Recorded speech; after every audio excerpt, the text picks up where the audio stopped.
States, Jimmy Carter.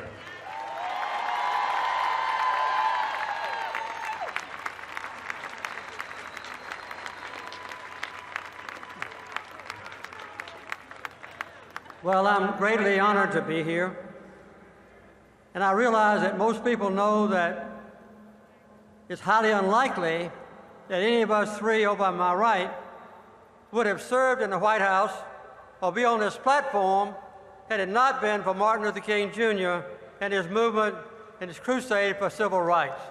So we are grateful to him for us being here. I'm also proud that I came from the same part of the South as he did. He never lost contact with the folks back home and was helping Tennessee garbage workers, as you know, when he gave his life to a racist bullet. I remember how it was back in those days. I left Georgia in 1943 for college and the Navy. And when I came home from submarine duty, I was put on the Board of Education. I suggested to the other members that we visit all the schools in the county. They had never done this before, and they were reluctant to go with me. But we finally did it. And we found that white children had 3 nice brick buildings. But the African-American children had 26 different elementary schools in the county. They were in churches, in front living rooms, and a few were in barns. They had so many because there were no school buses for African-American children, and they had to be within walking distance of where they went to class. Their school books were outdated and worn out, and every one of them had a white child's name in the front of the book. We finally obtained some buses, and then the state legislature ordained that the front fenders be painted black. Not even the school buses could be equal to each other. One of the finest moments of my life was 10 months after Dr. King's famous speech right here, when President Lyndon Johnson signed the Civil Rights Act. I was really grateful when the King family adopted me as their presidential candidate in 1976.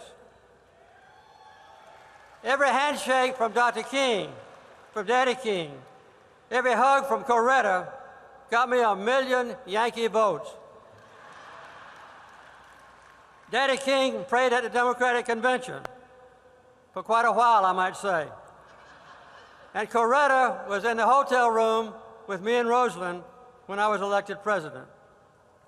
My Presidential Medal of Freedom citation to Coretta for Dr. King said, and I quote, "He gazed at the Great Wall of segregation and saw that the power of love could bring it down. He made our nation stronger because he made it better." We were able to create a National Historic Site where Dr. King lived, worked, and worshiped.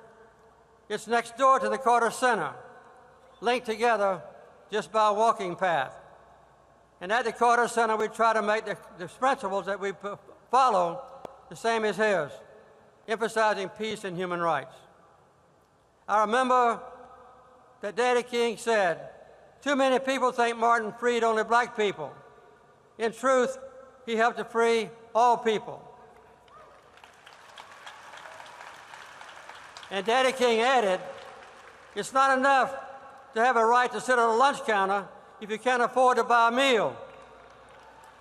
And he also said, "The ghetto still looks the same even from the front seat of a bus." Perhaps the most challenging statement of Martin Luther King Jr. was, and I quote, "The crucial question of our time is how to overcome oppression and violence without resorting to oppression and violence." In the Nobel Prize ceremony of 2002, I said that my fellow Georgian was, and I quote again, "the greatest leader that my native state and perhaps my native country has ever produced." And I was not excluding presidents and even the founding fathers when I said this.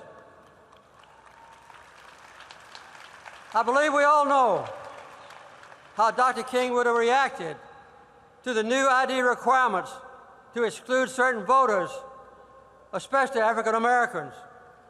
I think we all know how Dr. King would have reacted to the Supreme Court striking down a crucial part of the Voters' Rights Act just recently passed overwhelmingly by Congress. I think we all know how Dr. King would have reacted to unemployment among African Americans being almost twice the rate of white people, and for teenagers at 42%.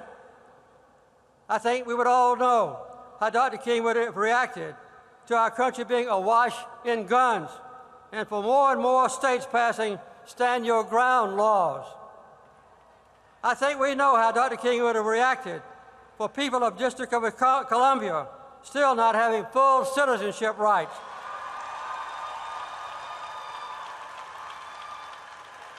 And I think we all know how Dr. King would have reacted to have more than 835,000 African American men in prison, 5 times as many as when I left office, and with 1/3 of all African American males being destined to be in prison in their lifetimes. Well, there's a tremendous agenda ahead of us, and I'm thankful to Martin Luther King Jr. that his dream is still alive. Thank you.